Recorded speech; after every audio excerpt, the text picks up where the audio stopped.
नमस्कार दोस्तों, OCN network में आपका स्वागत है। मैं हूं ओमकार चौधरी। वैसे तो अगर पूरे देश में देखें और अलग-अलग राज्यों में भी देखें, तो ऐसा लगता है कि जैसे मतदाताओं ने कांग्रेस से मुंह मोड़ लिया है। मुंह मोड़ करके वो पीठ की तरफ कांग्रेस की तरफ करके बैठ गए हैं। और ये जितना अडानी, अंबानी, हिंडनबर्ग और तमाम पेगासस से लेकर के दूसरे मुद्दे उठाते रहे, ऐसा लगता है कि उन्होंने अब कानों में रुई भी डाल ली है कि सुननी नहीं है इनकी। क्योंकि जो काम कांग्रेस को करना चाहिए था, 55 से 57-58 साल शासन में रहे, जिनमें से 30 से 35 साल तो खुद एक ये गांधी नेहरू परिवार के लोग ही रहे। नेहरू, इंदिरा गांधी और राजीव गांधी। और पीवी नरसिम्हा राव का पूरा ही कार्यकाल रहा। मनमोहन सिंह को 2 कार्यकाल मिल गए। इसके अलावा लाल बहादुर शास्त्री भी जब तक रहे रहे ही। तो लोग अब ये समझने भी लगे हैं, पूछने भी लगे हैं कि भैया ये बता दो कि एक टेम्परेरी आर्टिकल 370 इतने दशकों तक कैसे चल सकता है? लोग ये पूछने लगे हैं कि आपने करोड़ों करोड़ सनातनियों की आस्था के सर्वोच्च प्रतीक भगवान राम का मंदिर बनने में तमाम तरह की बाधाएं क्यों पैदा की? लोग पूछने लगे हैं कि ये जो 25 करोड़ लोग एक झटके में ही गरीबी से बाहर निकल गए, ऐसा कांग्रेस के समय में क्यों नहीं हुआ? लोग पूछने लगे हैं कि केवल 11 साल के भीतर अगर हम 11th पोजीशन से 5th लार्जेस्ट इकोनॉमी पर आ जाते हैं, 4th लार्जेस्ट इकोनॉमी पर आ जाते हैं, तो ये चमत्कार पहले क्यों नहीं हो सकता था? लोग पूछने लगे हैं कि जिस तरह का इंफ्रास्ट्रक्चर, एक्सप्रेसवेज, हाईवेज, रेलवेज का कायाकल्प, हवाई अड्डे लगभग 2 गुने, एम्स है, मेडिकल कॉलेज है, हेल्थ की जो आपने देखा ही था, हमने देखा ही था कोविड काल में क्या हालत थी। आईसीयू बेड भी उतने नहीं थे। ऐसी आपदा से निपटने के लिए जो मिनिमम से उपकरण होते हैं वो भी नहीं थे। अचानक इतना बड़ा बदलाव कैसे? और जो हमारे आस्था के केंद्र थे बहुसंख्यक आबादी के, उनको क्यों उपेक्षित कर दिया गया था, सड़ने के लिए क्यों छोड़ दिया गया था? और आज वो फिर से अपना गौरव, जो पुरातन गौरव था कभी किसी जमाने में, उसी को फिर से वो क्यों प्राप्त होते हुए दिखाई दे रहे हैं? आज एक तो हम जरा इस पर चर्चा करेंगे कि क्या प्रधानमंत्री नरेंद्र मोदी ने, चाहे विकास का मोर्चा हो, चाहे विरासत को सजाने, संवारने, संभालने, पुनर्स्थापित और पुनर्प्रतिष्ठापित करने का मसला हो, उस पर कांग्रेस को बिल्कुल अलग-थलग कर दिया है, एक्सपोज कर दिया है। दूसरे इस पर चर्चा करेंगे कि राष्ट्र हित से जुड़ी हुई हर चीज का कांग्रेस विरोध करके क्या खुद ही अप्रासंगिक नहीं होती जा रही है? आज भी सेंट्रल हॉल में जो चेयर्स बिछाई गई थी मंच पर, राष्ट्रपति की, प्रधानमंत्री की, दोनों सदनों के स्पीकर और सभापति की, दोनों सदनों के नेता प्रतिपक्ष की, संसदीय मंत्री की और उपसभापति की भी, राहुल गांधी भी बैठे जाकर के मल्लिकार्जुन खड़गे के बराबर में। जब राष्ट्रगान हुआ तो राष्ट्रगान की समाप्ति के बाद सबने हाथ जोड़ करके नमस्कार किया, सिवाय राहुल गांधी के। तो लोग सवाल नहीं पूछेंगे? सवाल और भी बहुत बड़े बड़े हैं, उनके उत्तर तलाश करने की कोशिश करते हैं। मेरे साथ जुड़ रहे हैं एकलव्य सिंह। अपरिचित नहीं आप, बल्कि वो सुपरिचित हैं अब, और उन्हीं के साथ हम चर्चा को क्यों ना आगे बढ़ाएं। एकलव्य जी, बहुत स्वागत है आपका। नमस्कार। सर, आपको, आपके दर्शकों को बहुत बहुत नमस्कार। सबसे पहले कर्नाटक चलते हैं। ये हाई कमांड जिसके बारे में मल्लिकार्जुन खड़गे कह रहे थे कि हाई कमांड तय करेगा कि सिद्धरामैया रहेंगे या नहीं रहेंगे, तो ये हाई कमांड कुछ कर क्यों नहीं रहा? एक बड़ा दिलचस्प जुमला था वो कि कुछ लेते क्यों नहीं। तो ये कुछ हाई कमांड करता हुआ दिखाई क्यों नहीं दे रहा है? और हाई कमांड है कौन? अगर अध्यक्ष खुद को हाई कमांड मानने को तैयार नहीं है, तो फिर कांग्रेस में हाई कमांड कौन है और किम कर्तव्य विमूढ़ क्यों है? कुछ कर क्यों नहीं रहा? बात क्यों नहीं कर रहा दोनों को बुला करके?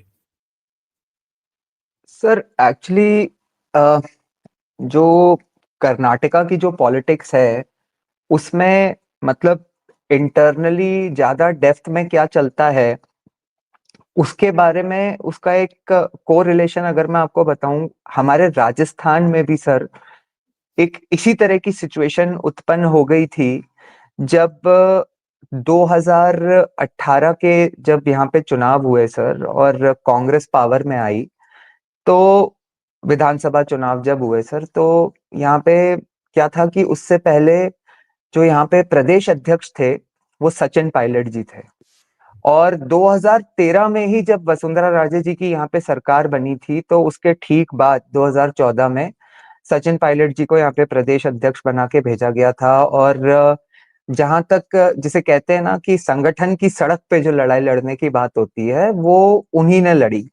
और यहाँ पे सर सबकी उम्मीद यही थी कि यदि अगर कांग्रेस की सरकार बनती है, और इनफैक्ट मैं कहूंगा कि काफी लोगों ने तो कांग्रेस को वोट ही इसलिए दिया था कि सचिन पायलट में उन्हें एक नया नेतृत्व जो राज्य के लिए है वो दिखाई दे रहा था, जो खास करके जो फेंस सिटर्स होते हैं, तो उनको सर एक नया नेतृत्व की उम्मीद दिखाई दे रही थी।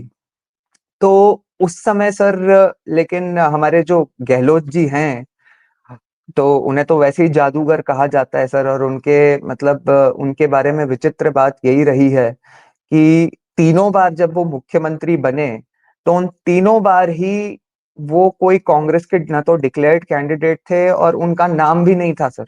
सबसे आगे किसी और ही कैंडिडेट का नाम चलता था। इनफैक्ट उससे पहले भी जब वो मुख्यमंत्री बने थे, तो यहाँ पे एक सीपी जोशी जी जो थे सर, वो केंद्र में भी रहे और बाद में यहाँ विधानसभा स्पीकर भी रहे। सीपी जोशी जी का था सर, और वो एक वोट से चुनाव हार गए थे। तो उसमें सर क्या हुआ था कि गहलोत जी ने एक माली कैंडिडेट उनकी कॉन्स्टिट्युएंसी में खड़ा कर दिया था। और मतलब आप सोच लीजिए कि एक वोट से हारे तो उसका कितना बड़ा प्रभाव रहा होगा।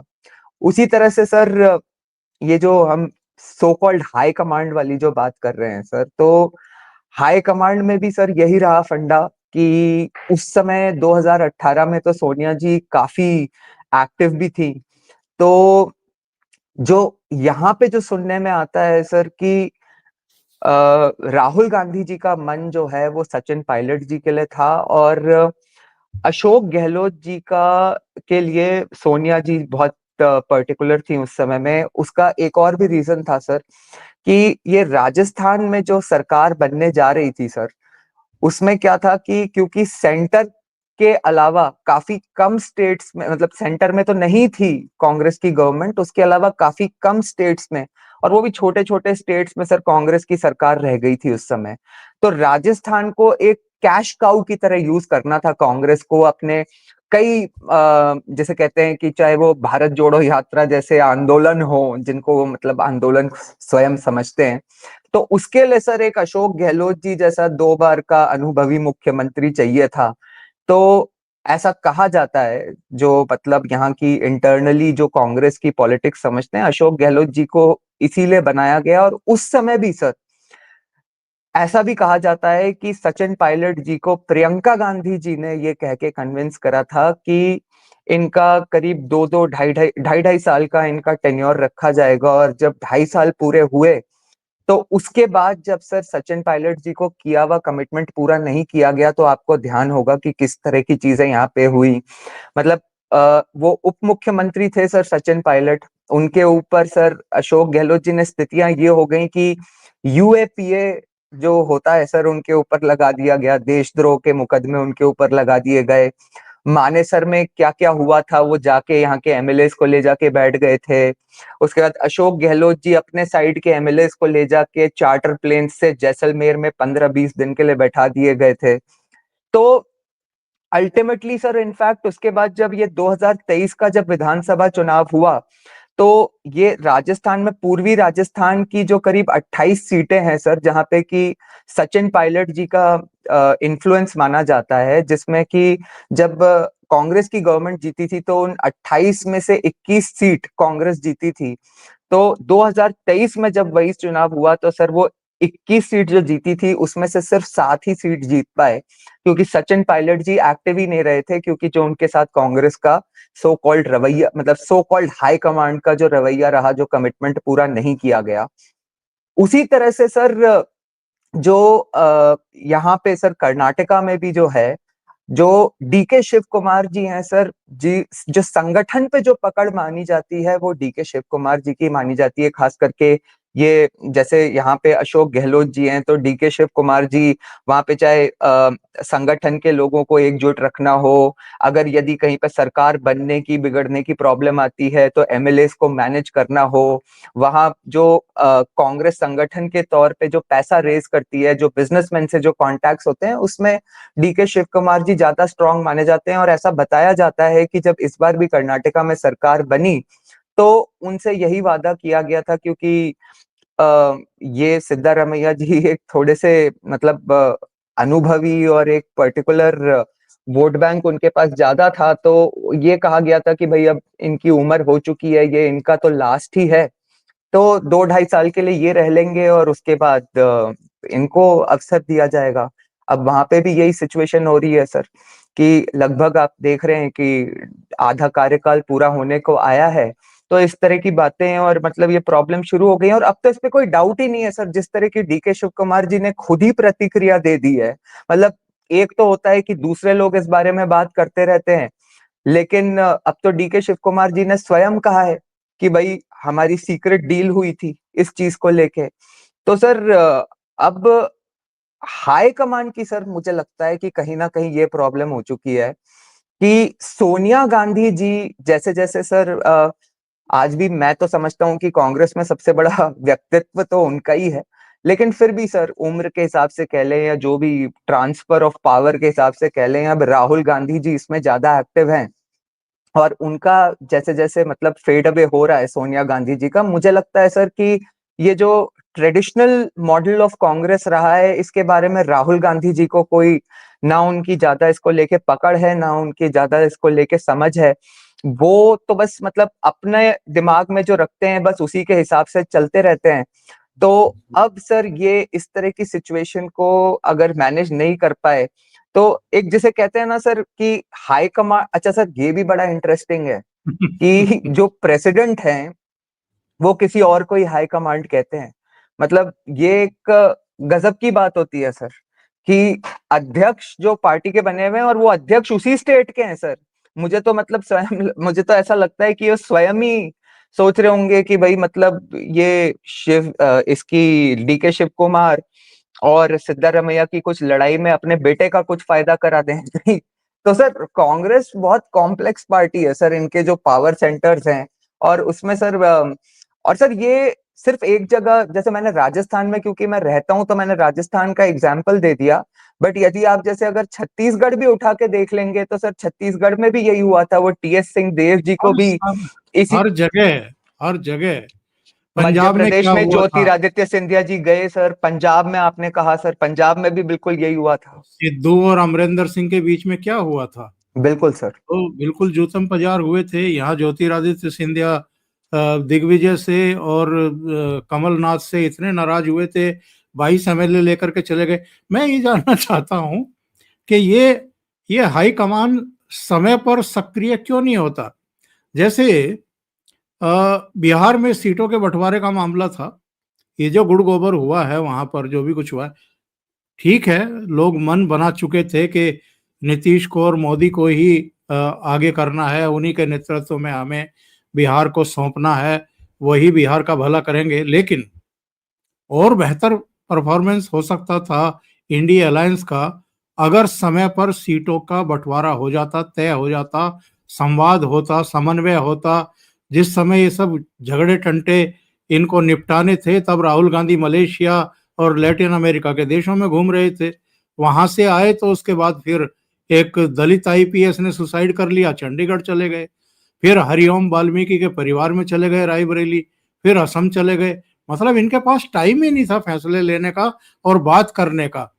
नॉमिनेशन, पहले चरण के नॉमिनेशन में 36 घंटे बाकी बचे थे, जब अशोक गहलोत को दिल्ली से रवाना किया गया कि जाकर के जरा देखो क्या सॉर्ट आउट कर सकते हैं।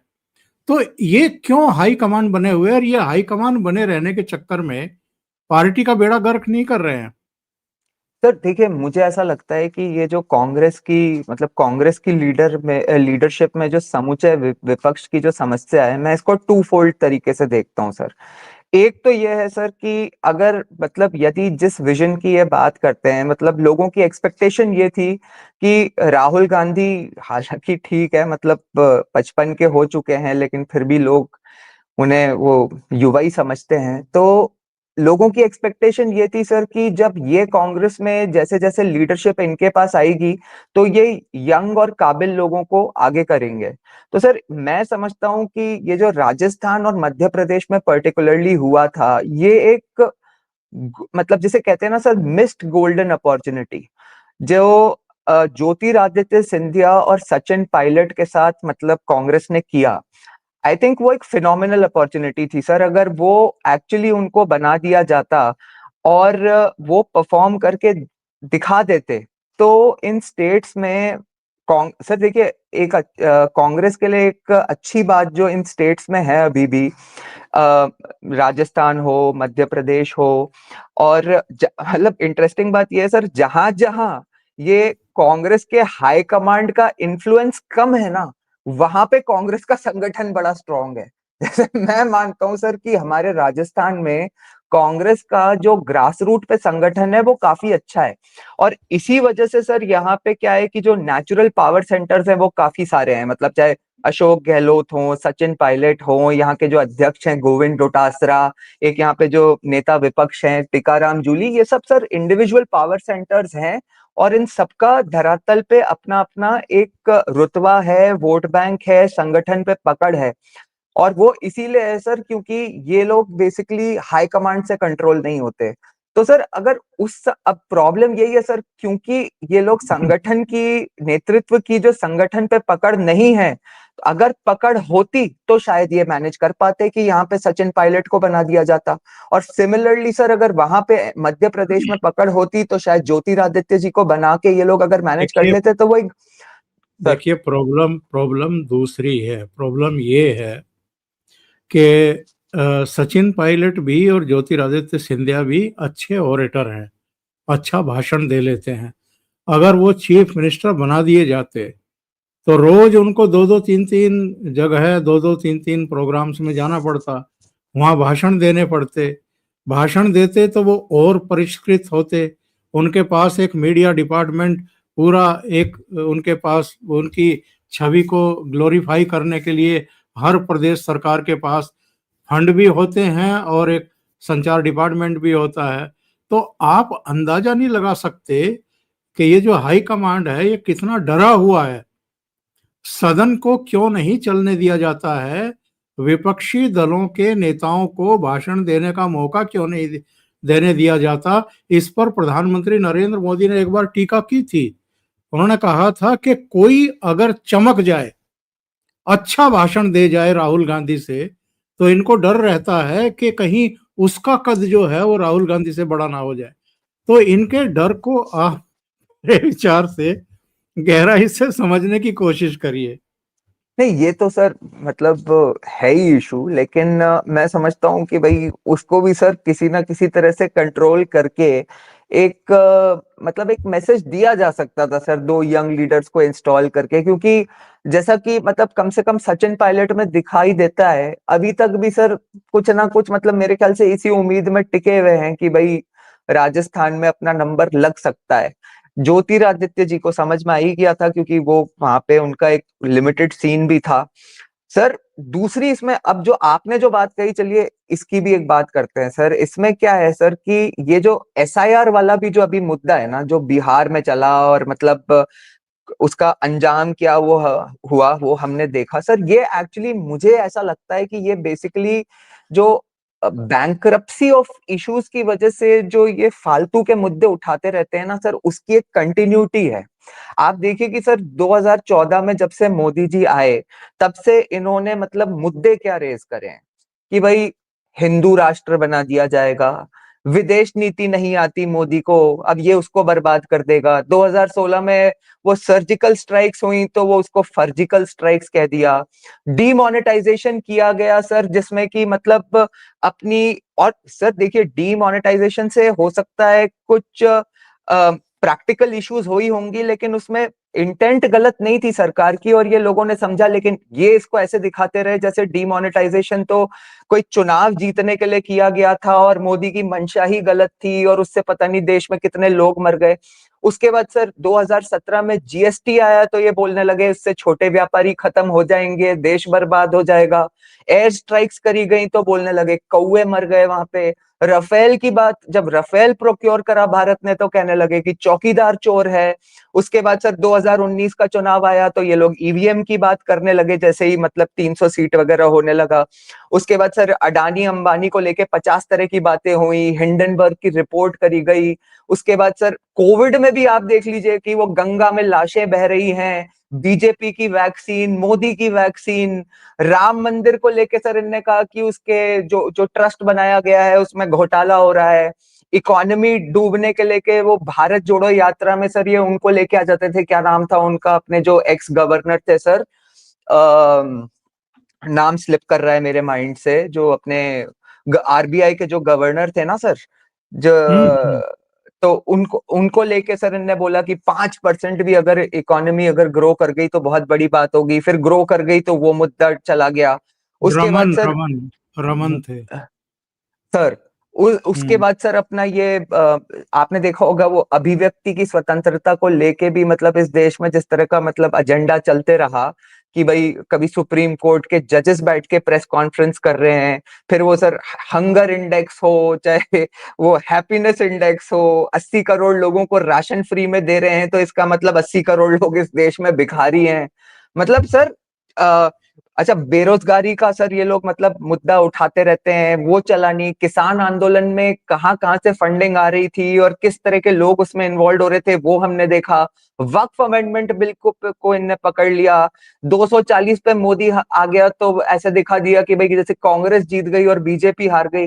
तो सर अगर आप मतलब 2014 से लेके और अभी तक के इनके सारे इश्यूज देखोगे, बेसिकली मेन बात तो ये है सर कि इनका जो ये जो मुद्दे उठा रहे हैं, इनकी क्वालिटी में भी और चॉइस ऑफ मुद्दे में एक डिटेरियोरेशन इसलिए आते जा रहा है क्योंकि फ्रस्ट्रेशन है सर बड़ा भयंकर। क्योंकि बेसिकली इतने मुद्दे उठाने के बाद कोई मुद्दा चलता नहीं है सर धरातल पे।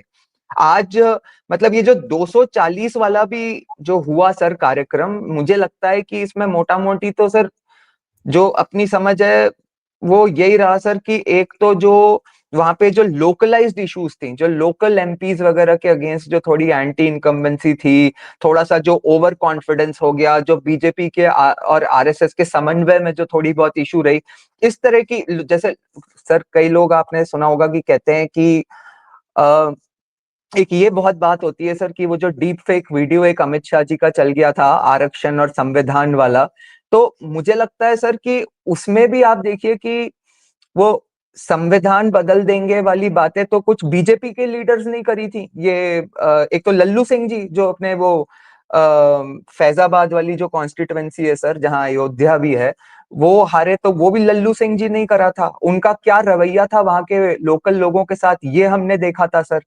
तो आप कहीं, इनकी बात कर रहे थे, बिल्कुल रघुराम बिल्कुल राजन। रघुराम राजन साहब सर, बिल्कुल हम्म। बिल्कुल। तो सर कहने का आशय ये था सर कि मुझे लगता है कि कहीं ना कहीं वहां पे भी मतलब ऐसा नहीं था कि और सर अगर ये मान लें कि इनका मुद्दा जो है वो डीप फेक वीडियो की वजह से 240 पे आ गई, तो एमपी में ऐसा क्यों नहीं हुआ? वो भी तो एडजॉइनिंग स्टेट ही है सर। तो मुझे तो लगता है सर कोई कांग्रेस ने कोई बहुत कमाल या कोई बहुत बड़ा अच्छा मुद्दा नहीं चला दिया। ठीक है, बीजेपी की कुछ कमियां रही होंगी या लोगों की सोच में भी, मतलब कई बार क्या होता है सर कि अ, एक ये मतलब आम व्यक्ति का कभी-कभी ऐसा हो जाता है सर बिहेवियर कि भाई आप बिगर पिक्चर या लार्जर पिक्चर को कभी-कभी मिस आउट कर जाते हो। जैसे और इसलिए मुझे लगता है सर कि इनफैक्ट अभी जो हम महाराष्ट्र, हरियाणा, दिल्ली, बिहार में जो हम इनफैक्ट शायद आपसे ही एक बार चर्चा हो रही थी तो मैंने पहले भी इसका ज़िक्र किया था सर, मुझे लगता है कि जिस तरह के मैंडेट्स हमें दिखाई दे रहे हैं, वो इसका कारण एक ये भी है सर कि लोगों में भी कहीं न कहीं ये एक थोड़ा-सा रियलाइज़ेशन है कि भई हमारा हम चाहते तो थे अपने लोकल एमपी को थोड़ा-सा मतलब एक मैसेज देना, या सोच रहे थे कि भई इसको हरा देते हैं, वैसे भी 400 पार जा रहे हैं तो 10, 12, 20 हार जाएँगे तो क्या फ़र्क पड़ जाएगा। लेकिन उस चक्कर में हमने मोदी को वीक कर दिया। तो ये उस रियलाइज़ेशन की वजह से भी सर अब मोदी जी मुझे लगता है कि एक बाउंस बैक वेव में है, क्योंकि लोगों में वो रियलाइज़ेशन है कि भैया इस तरह की चांस हमें नहीं लेनी है। तो जो बिगर पिक्चर है सर उसको लोग समझ गए हैं मेरे ख्याल से। ये जो बिहार के नतीजे आए और बिहार से पहले भी लगातार 18वीं लोकसभा के चुनाव नतीजों पर ये इतने इतराए थे कि इन्होंने तीनों चारों ने खड़े होकर के एक फोटो खिंचवाया था जिसमें ये विक्ट्री का साइन बना रहे थे। सर लेकिन जो अभी नतीजे आए हैं लगातार, आप जम्मू कश्मीर में देखें, हरियाणा में देखें, इनका परफॉर्मेंस हरियाणा में चलो फिर भी 37 सीटें आ गई 90 में से, लेकिन महाराष्ट्र में, झारखंड में बहुत बुरा हाल रहा। दिल्ली में तो खाता नहीं खुला, बिहार में बुरी हालत, केवल 6 सीटें आई। ऐसा नहीं लगता आपको कि लगातार मतदाताओं के द्वारा ठुकराए जाने के बाद अब ये हिले हुए हैं अंदर से, सोच नहीं पा रहे हैं, समझ नहीं पा रहे हैं कि करें तो करें क्या? हर दांव आजमा करके देख लिया है। हालाँकि मेरे बहुत सारे सहयोगी हैं, अनुपम मिश्रा समेत, जिनका कहना है कि राहुल गांधी की सेहत पर कोई फ़र्क नहीं पड़ने वाला। सो तो छोड़ दीजिए कि 100 चुनाव हार गए, 3 लोकसभा के और विधानसभा के। इनकी नवाबी में, इनकी शहंशाही में, इनके तौर तरीकों में कहीं कोई अंतर नहीं है। चार्टर प्लेन में चलते हैं, उतना ही लंबा काफिला चलता है, जगह-जगह मालाएँ पड़ती हैं गले में, मरोड़ में कोई कमी नहीं है। सेंट्रल हॉल में हमने देखा जब संविधान दिवस मनाया जा रहा था कि सबने राष्ट्रगान के बाद हाथ जोड़ करके अभिवादन किया, केवल राहुल गांधी के हाथ नहीं जुड़े। तो ये क्या हमें लग रहा है, ऐसा कुछ आशंकाएं दिखाई दे रही हैं? कांग्रेस में अनेक विभाजन हो चुके हैं अलग-अलग समय पर। क्या फिर से वो स्थिति आ सकती है कर्नाटक के हवाले से, उसको बेस बना करके, कि कांग्रेस में एक विभाजन की नई आधारशिला यहाँ से निर्मित होती हुई दिखाई दे? सर एक्चुअली ये जो आपने पॉइंट रेज किया है बड़ा इंटरेस्टिंग है, क्योंकि हो क्या रहा है सर कि अभी आपने देखा होगा कि बिहार चुनाव के बीच में भी एक ये बात एक बार उठाई गई थी कि तेजस्वी यादव जी की तरफ से ये बात उठाई गई थी कि हमारा डिस्कशन हुआ है, अगर चुनाव आयोग और बीजेपी का यही रवैया रहा तो हम सोच रहे हैं कि चुनाव को पूरे तरीके से बॉयकॉट करने पर भी हम चर्चा कर रहे हैं। अब सर ये चर्चा जब कांग्रेस में चली गई तो उसके बाद सर स्पेशली जब ये चुनाव हो गया तो जो मुझे सुनने में आता है सर कि जब बंगाल के जो आने वाले चुनाव है वहां पे वैसे ही कांग्रेस जीरो पे है और जीरो पे ही रहना है, तो वो एक अच्छी अपॉर्चुनिटी है सर कि कांग्रेस जो है इस मतलब एक मैसेज देने के लिए भारतवर्ष में कि भाई हम तो इन चुनावों की जो प्रक्रिया आजकल चालू है इसमें बिलीव ही नहीं करते, तो हम इसको बॉयकॉट ही कर जाएं। लेकिन सर मुझे नहीं लगता कि कांग्रेस बॉयकॉट करेगी, और इसका कारण यही है सर कि कांग्रेस अब एक ऐसी सिचुएशन में है सर, अगर आप सर बेसिकली अगर आप बैकग्राउंड भी देखेंगे तो ये शरद पवार जी ने एनसीपी कांग्रेस से निकल के ही बनाई है, ममता बनर्जी ने टीएमसी कांग्रेस से निकाल के ही बनाई है। तो सर अगर इनने ये बॉयकॉट वगैरह करा तो इनके जो कांग्रेस के स्टेट्स में जो लोकल लीडर्स जिनकी एक्चुअली संगठन पे वहां पे पकड़ है, इसकी तो मतलब पॉसिबिलिटी रूल आउट करे ही नहीं जा सकती कि वो लोग और कांग्रेस का विभाजित करके अपना करियर चमकाने के हिसाब से कर करा के सर पार्टी से अलग होके अपना ही सही कार्यक्रम कर बात लेंगे। है, क्योंकि उनके पास ये ऑप्शन तो है ही कि इनको मातोश्री बना दिया जाए 10 जनपथ वालों को। बिल्कुल बिल्कुल सर, बिल्कुल।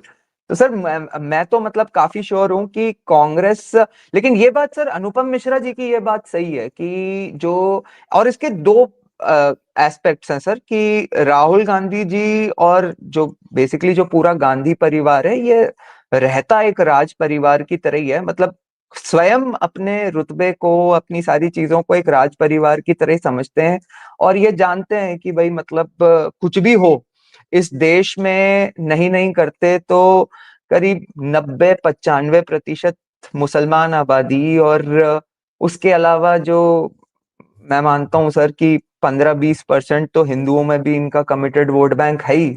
तो जिस देश में कोई 130 करोड़ के देश में अगर 30 करोड़ 25-30 करोड़ लोग जिसका चाटुकारिता करते हो या किसी भी कारण से जुड़े हो, तो 25-30 करोड़ तो sir United states of America की पॉपुलेशन से ज्यादा होता है। तो जिसके पीछे इतने लोग जुड़े हुए हैं वो तो अपने मतलब राजशाही के ठाट बाट में ही रहता है। लेकिन एक बात है सर, ये जो इन लोगों में जो सर मोदी को लेके जो नफरत है वो हर जगह दिखाई देती है सर। अभी जैसे आपने ये जो राष्ट्रगान के बाद वाली जो बात बताई, और ये मतलब मुझे तो आज तक सर मैंने देखा है कि एक बार थोड़ा सा स्टंट करने के लिए ये पार्लियामेंट में जाके मोदी जी से गले मिल गए थे, और अभी जब एलओपी चुने गए तो एक बार मैंने देखा सर कि जो लोकसभा अध्यक्ष को, क्योंकि वो प्रोटोकॉल था जब ओम बिरला जी लोकसभा के स्पीकर चुने गए तो उन्हें प्राइम मिनिस्टर और एलओपी साथ में लेके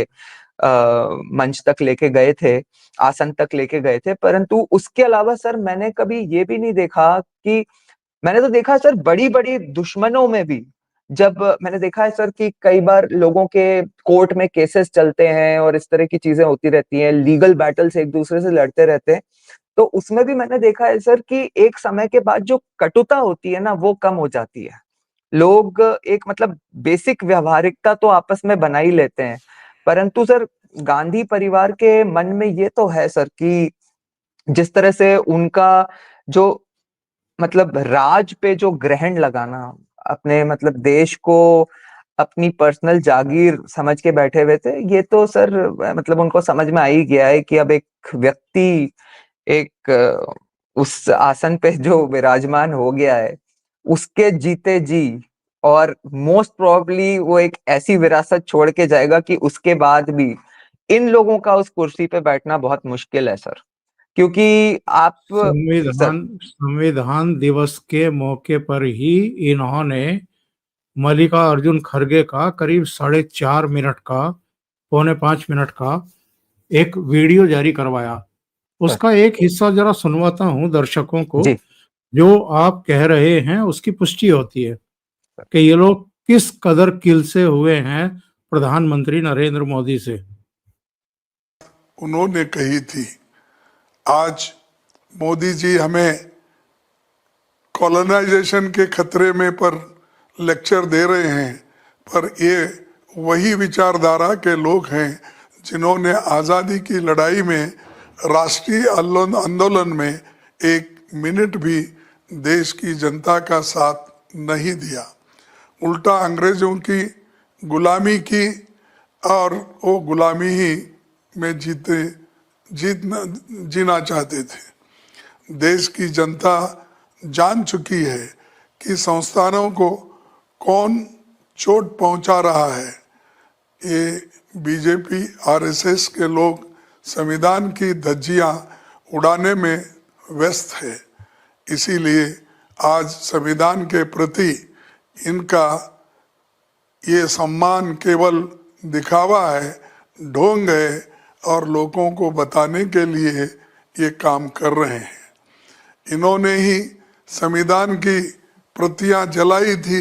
आज ये जाकर बाबा साहब की प्रतिमा पर फूल चढ़ा रहे हैं। ये भारत के संविधान और हमारे पूर्वजों की सबसे बड़ी जीत है। आपको नहीं लगता कि कांग्रेस पार्टी बहुत बड़ी भूल कर रही है? डॉक्टर अंबेडकर को लेकर के प्रधानमंत्री नरेंद्र मोदी पूरा नैरेटिव बदल चुके हैं। इस लड़ाई में ये नरेंद्र मोदी का मुकाबला कर ही नहीं सकते। डॉक्टर अंबेडकर लंदन में भी जिस घर में रह कर के पढ़े थे, उसको स्मारक के रूप में भारत सरकार ने जी जो है वो घोषित कर दिया। मऊ में जहां उनका वो था स्मारक, उसको स्मारक में तब्दील कर दिया। जितने भी डॉक्टर अंबेडकर को भारत रत्न देने में कांग्रेस हमेशा चूकती रही, और कब जाकर के मिला, जब विश्वनाथ प्रताप सिंह जाकर के प्रधानमंत्री बने और उसमें भारतीय जनता पार्टी का सहयोग था, तब जाकर के डॉक्टर अंबेडकर को भारत रत्न मिला। कहाँ ये मुकाबला कर पाएंगे? और अंबेडकर को लेकर के अमित शाह ने भी और प्रधानमंत्री मोदी ने भी लोकसभा और राज्यसभा में जो भाषण दिए थे, और कांग्रेस को, जवाहरलाल नेहरू को जिस तरीके से एक्सपोज करके रख दिया था कि डॉक्टर अंबेडकर को लगातार अपमानित किया इन लोगों ने, और लगातार रिजर्वेशन को टाला, पिछड़ों को, दलितों को, ये सब, ये हमेशा उसका विरोध करते रहे। इसीलिए तो राहुल गांधी को वो एक लाल किताब लेकर के घूमना पड़ता है। तो दो मोर्चे पर मुझे लगता है, आप अपनी राय देंगे कि ये रॉन्ग पिच पर बैटिंग करने की कोशिश कर रहे हैं। एक डॉक्टर अंबेडकर को लेकर के, संविधान को लेकर के, संविधान में भी सबसे ज्यादा संशोधन अगर किसी ने किए हैं तो इन्होंने ही किए हैं। और दूसरा, ये भारतीय जनता पार्टी और आरएसएस से नहीं, भगवान राम से लड़ने और भिड़ने का इन्होंने उपक्रम कर दिया। ये दो मोर्चों पर बहुत बुरी तरह घिरे हैं ये।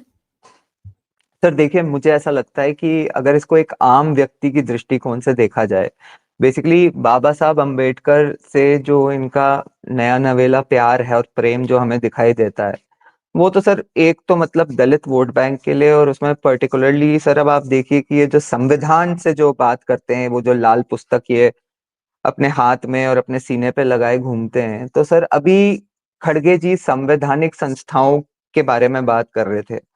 अब सर आप सोचिए कि अभी जो 15 अगस्त का फंक्शन हुआ था लाल किले पे, उसमें राहुल गांधी जी गए नहीं, नेता विपक्ष हैं वो। उसके बाद सर अभी आपने ध्यान दिया ही होगा इस चीज पे भी कि जो हमारे नए चीफ जस्टिस ऑफ इंडिया की जो स्वेरिंग इन सेरेमनी हुई, इसमें राहुल गांधी जी नहीं गए।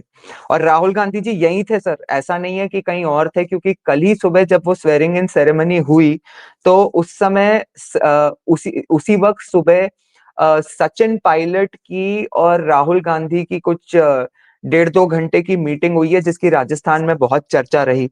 तो ऑब्वियसली वो दिल्ली में ही थे उस समय। तो सर ये लोग मतलब संवैधानिक संस्थाओं की कितनी इज्जत करते हैं और क्या उसको समझते हैं। और आज का सर जो राष्ट्रगान के बाद जो वहां पे सदन में जो हुआ, वो आपने अभी फरमाया ही। तो सर ऐसा एक आम व्यक्ति को ये सब दिखाई देता है सर, इनको जो इनका ये जो नेचुरल कैरेक्टर है ना सर इन लोगों का, वो इसको शेड कर नहीं सकते सर। और ये जो दूसरी वाली आप बात कर रहे थे सर कि देखिए सर, कल मोदी जी ने एक बड़ी अच्छी बात कही सर, मतलब और मैं मानता हूं सर कि इस चीज के लिए मोदी जी को मतलब उनकी इतनी इज्जत करता हूं मैं कि हम लोग तो सर क्या हैं, मतलब एक आम व्यक्ति है, जब चीजों को धीरे धीरे समझने लगे हैं तो इसके बारे में बात करने लगे हैं। और लेकिन सर देखिए, मोदी जी की वजह से ही ये सब बातें करने लगे हैं सर। लेकिन मोदी जी ने सर 11 वर्ष तक वेट करा एक बात कहने के लिए, जो मतलब मुझे सुनने पे इतना अच्छा लगा। उन्होंने कहा सर कि हमारे भारतवर्ष के लोगों को अब समय आ गया है कि हम मानसिक गुलामी से भी बाहर निकलें सर। बिल्कुल। तो ये जो मकौलियन कल्चर की जो मोदी जी ने बात करी ना सर, ये अब क्या है सर कि जैसे मैं आपको बताऊं सर कि आज आपको आपके साथ मैं शेयर करूंगा सर, ये आज मैंने सर फेसबुक पर एक पोस्ट डाली थी मोदी जी के बारे में कि आपने देखा होगा सर कि उनका जब वो कल ध्वज जब राम मंदिर के ऊपर पहुंचा, तो जब वो ध्वज को प्रणाम कर रहे थे तो उनके हाथ में थोड़ी सी कंपन दिखाई दे रही थी सर। तो जिसको लेकर के काफी बातें की जा रही हैं। बिल्कुल बिल्कुल सर, मतलब ये जो सो कॉल्ड जो मकाउलियंस ही हैं, ये तो मतलब इसको बता रहे हैं कि मोदी जी को पार्किंसंस हो गया है और बुढ़ापे में जो इस तरह की बीमारी लग जाती है वो हो गया है। ये इनको ये क्या पता सर। ये मूर्ख लोग ही ऐसी बातें करते हैं। तो सर इसकी समस्या क्या है ना सर कि ये जो लोग हैं, गुलामी की मानसिकता क्या है, यही मतलब थोड़ा सा बताना चाह रहा था आपकी इजाजत से सर। बेसिकली जी। तो जैसे मैं तो सर अभी इन लोगों के सामने मेरी तो क्या ही उम्र है, मैं तो अभी 40 वर्ष का हूं, लेकिन फिर भी जीवन में जैसे जो कुछ ऐसे इमोशनल मोमेंट्स रहे, इमोशनल मोमेंट्स छोड़िए सर, मंदिरों की अगर बात करूं तो मैंने सर जो कुछ जो अपने धाम हैं कम से कम उन मंदिर गया हूं। तो चाहे सर द्वारकाधीश का मंदिर हो, जगन्नाथपुरी का मंदिर हो, रामेश्वरम हो, इसके अलावा और भी कई बड़े बड़े मंदिर हैं सर। और राम मंदिर में तो मतलब मुझे लगता है जो भी गए होंगे उनने इस चीज को एक एक्सपीरियंस किया होगा सर। और अपने शास्त्रों में भी इसका वर्णन है सर। इसको कहते ही है भाव कंपन सर, कि जब भक्ति की जो इंटेंसिटी इतनी ज्यादा हो जाती है तो बॉडी में जो है सर एक वाइब्रेशन फील होता है। बिल्कुल। तो तो ये सर मुझे, मैं तो यही मान सकता हूँ, मेरे समझ में यह आ रही है सर कि या तो इन लोगों ने कभी ऐसे इमोशंस फील ही नहीं करे, और हाँ। दूसरा तो ऑब्वियस रीजन ये है सर कि किसी चीज के लिए इनको मोदी को और मोदी के थ्रू अपने कल्चर को नीचा दिखाना है। तो हाँ। सर हाँ। ये इनको ऐसा लगता होगा कि ये ऐसा करके, मतलब सर आपको ध्यान ही होगा कि आप सोचिए सर कि आपको वो राहुल गांधी का वो वाला स्टेटमेंट याद होगा सर कि जिसमें वो एक हमारे राजस्थान में ही सर करौली में एक भाषण दे रहे थे। तो उन्होंने कहा था कि अरे भारत माता की हम लोग बात सुनते रहते हैं, भारत माता ये भारत माता वो, असल में भारत माता है ही कौन, ये है कौन ये भारत माता। उसी तरह से सर अगर आप अखिलेश जी को ले लें तो उनका एक स्टेटमेंट मुझे याद आता है जिसमें कह रहे थे सर कि ये लोग गौशाला क्यों बना रहे हैं, क्योंकि इनको क्या दुर्गंध पसंद है क्या इन लोगों को, इसलिए गौशाला बना रहे हैं। तो सर ये ठीक है, अपने पर्टिकुलर वोट बैंक्स को प्लीज करने के लिए ये करते होंगे, लेकिन मुझे ये समझ नहीं आता सर कि अल्टीमेटली जो अ, बहुसंख्यक वर्ग जो हमारे देश का है उसको इस तरह से इंसल्ट करके ये अपेक्षा भी कैसे कर लेते हैं सर कि कम से कम उस बहुसंख्यक में जो 60-70% लोग होंगे जिनको धर्म के प्रति, भगवान के प्रति थोड़ी भी आस्था होगी, तो वो इस पे इंसल्टेड नहीं फील करेंगे और इनके अगेंस्ट एक तरह से कंसोलिडेट नहीं हो जाएंगे। तो बिल्कुल। तो पता नहीं सर, मैं इस चीज को कभी कभी नहीं समझ पाता कि इन लोगों की इन चीजों को लेके क्या स्ट्रैटेजी है। लेकिन ये जरूर है सर कि ये जो मोदी जी ने जो मकाउलियन कल्चर की जो बात करी अभी भी हमारे देश में, मतलब मैं आपको बता सकता हूँ सर कि उस मैं एक्चुअली आपको वो आज अपने फेसबुक के पोस्ट के बारे में ही बता रहा था सर। तो मैंने सर जब उसको पोस्ट किया तो उस पोस्ट पे सर मैं मतलब आपको नाम ही लेके बता देता हूँ क्योंकि क्योंकि अब तो ये ऑफिशियल है। उस पोस्ट पे सर हमारे दैनिक भास्कर के, हमारे मतलब मेरे पुराने जानकार हैं और मैं तो उनकी बहुत इज्जत करता हूँ सर, दैनिक भास्कर के उदयपुर संभाग के हेड रहे त्रिभुवन जी, उन्होंने यहाँ पे सर न्यूज 18 के एडिटर इन न्यूज 18 के राजस्थान के एडिटर इन चीफ रहे श्रीपाल शक्तावत, दो कांग्रेस के यहाँ के सर सीनियर लीडर्स, और सर कई और मतलब यही इंग्लिश स्पीकिंग जेंट्री जो है सर, उन लोगों ने उस पोस्ट का इतना मजाक उड़ाया, इतना मजाक उड़ाया कि मैं आपको मतलब वो आपको स्क्रीनशॉट शेयर करूंगा सर। और मैं भी क्या सर शांति से बैठा रहा जब मैं देखता रहा कि ये लोग कब तक कमेंट करते हैं। और उसके बाद सर ये जो मतलब भाव कंपन और नाग हस्त कंपन के बारे में जो अपने उपनिषद में जो वर्णित बात है, वो मैंने उस पे सर पोस्ट कर दिया कि भाई ये वर्णन है और ये चीजें होती हैं। तो सर उसके बाद से इन लोगों को ऐसा सांप सूंघा हुआ है। और सर मैं तो कहता हूं कि एक बार के लिए अगर मान लिया जाए कि हो सकता है कि भाई just out of plain emotions Modi ji उस समय, हो सकता है भाई इतनी लंबी स्ट्रगल से जो उनमें भाव रहे होंगे उसकी वजह से ऐसा हो रहा था। मतलब इनको वो नहीं दिखाई दे रहा सर कि उसी ध्वजारोहण के ठीक बाद मोदी जी जब भाषण दे रहे हैं तो कितनी स्थिरता है उनके हैंड जेस्चर्स में, उनकी आवाज में क्या बुलंदी है और क्या स्थिरता है, और एक नहीं, बार वो उसके फंबल भी नहीं करे। जब उनके हाथ ऊपर से नीचे कांपते हुए आ रहे थे, यहाँ तक सर कंपन केवल यहाँ तक थी। बिल्कुल इसके सर, बाद बिल्कुल। उसके बाद जब दूसरा शॉट उनका लिया गया, वो एकदम स्थिर थे, जी सर। एकदम स्थिर थे वो। तो ये एक्चुअल में क्या है कि ये लोग पचा ही नहीं पा रहे हैं। ये जिस चीज का विरोध करते रहे, जिसके लिए लड़ते लड़वाते रहे, वकीलों की फौज खड़ी कर दी, तमाम तरह की बाधाएं पैदा कर दी, वो अब ओवर हो चुका। शास्त्र के अनुसार अब भगवान राम की प्रतिष्ठापना और धर्म ध्वजा दोनों का काम पूरा हो गया। परकोटे के जितने मंदिर बनने थे वो सब हो गए। तो ये लोग कैसे पचाएंगे इन चीजों को? उस भाव में कभी ये जिए ही नहीं जो भाव उस समय मोदी जी के अंदर था जब वो कंपन हो रहे थे। तो ये लोग उस भाव को समझ ही नहीं सकते हैं, सर कभी नहीं समझ। अभी तो सर प्रभु श्री राम के मंदिर पे धर्म ध्वजा लगाए, जिस दिन लाल किले पे लगेगा उस दिन होगा इन लोग को असली पार्किंसंस। तो अभी तो इन लोग को बहुत कुछ देख के जाना है सर। क्योंकि मुझे सर ऐसा लगने लगा है कि अ, हम लोग क्या सर, मतलब अ, जो देखते हैं अपनी जो एक कम से कम जो धरातल की जो लिमिटेड नॉलेज होती है उसके हिसाब से सर हम लोग क्या थोड़ा ना, मतलब कई चीजों में चाहते हैं कि अरे मोदी जी ये भी जल्दी कर दें, ये भी कर दें, वो भी कर दें।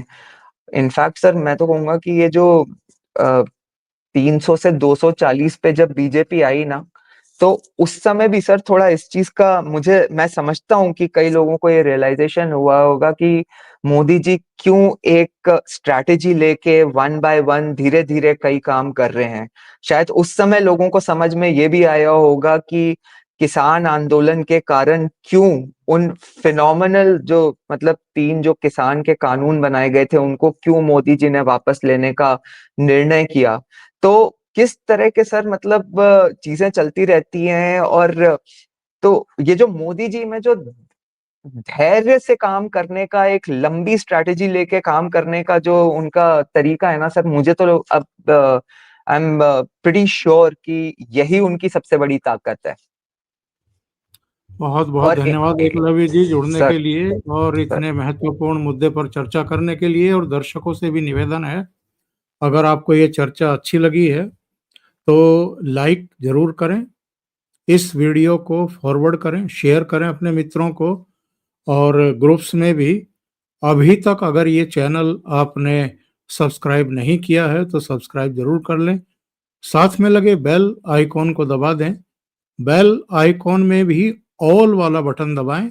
कुछ मित्रों की ये शिकायत रहती है कि नोटिफिकेशन नहीं मिलते, ऑल वाला दबाएंगे तो नोटिफिकेशन मिलने की संभावना बढ़ जाती है।